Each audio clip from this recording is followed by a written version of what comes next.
John real estate உங்களை அன்போடு வரவேற்கிறது. திருநெல்வேலி மாவட்டத்தில் மானூரில் நிற்கிறேன். மானூரில் ஒரு 100 ஏக்கரில் காத்தாடி விற்பனைக்கு ரோடு பேசலேன். 100 ஏக்கர் பார்த்தீங்கன்னா 40 காத்தாடி 155 CR கேட்குறாங்க. 150,000 கோடி கேட்காங்க. நல்லா 10 வருஷம் ஓடும். அது வேறு ரினியூ பண்ணிக்கலாம். அந்த அளவுக்கு லேட்டஸ்ட் காத்தாடி ஓடிக்கிட்டு இருக்கு. லைசன்ஸ் இருக்குது, எல்லாமே ரன்னிங்கில் இருக்குது. NRI கான் கம்பெனி, இந்த கம்பெனி காத்தாடி அருமையான காத்தாடி பாருங்க. லேட்டஸ்ட்டு பாருங்கள், ஓடிக்கிட்டு இருக்கோம்.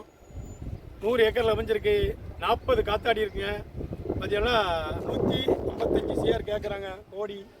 உங்களுக்கு யாருக்காவது கம்பெனிக்கு தேவைன்னால் நீங்கள் வாங்கி பயன்பெறலாம். நல்ல வருமானம் வரக்கூடியங்க. நல்ல காற்று நேரத்தில் ஓடிக்கிட்டே இருக்கும். ரன்னிங்கில் யூனிட் விழுந்துக்கிட்டே இருக்கும். அப்படிப்பட்ட ஒரு சிறப்பான காத்தாடி நம்ம திருநெல்வேலி மாவட்டத்தில் மானூரில் இருக்குது. உங்களுக்கு யாருக்காவது தேவைன்னால் நீங்கள் வாங்கி பயன்பெறலாம். 100 ஏக்கரில் புது காத்தாடியாக ஃபுல் காத்தாடி 100 ஏக்கரில் பார்த்தீங்கன்னா சுற்றி காத்தாடி தான் போட்டிருக்காங்க. நல்ல ரன்னிங்கில் ஓடிக்கிட்டு இருக்கு. உங்களுக்கு ஏற்காவது தேவையென்றால் வாங்கி பயன்பெறுங்கள். நன்றி, வணக்கம். உங்கள் ஜான்.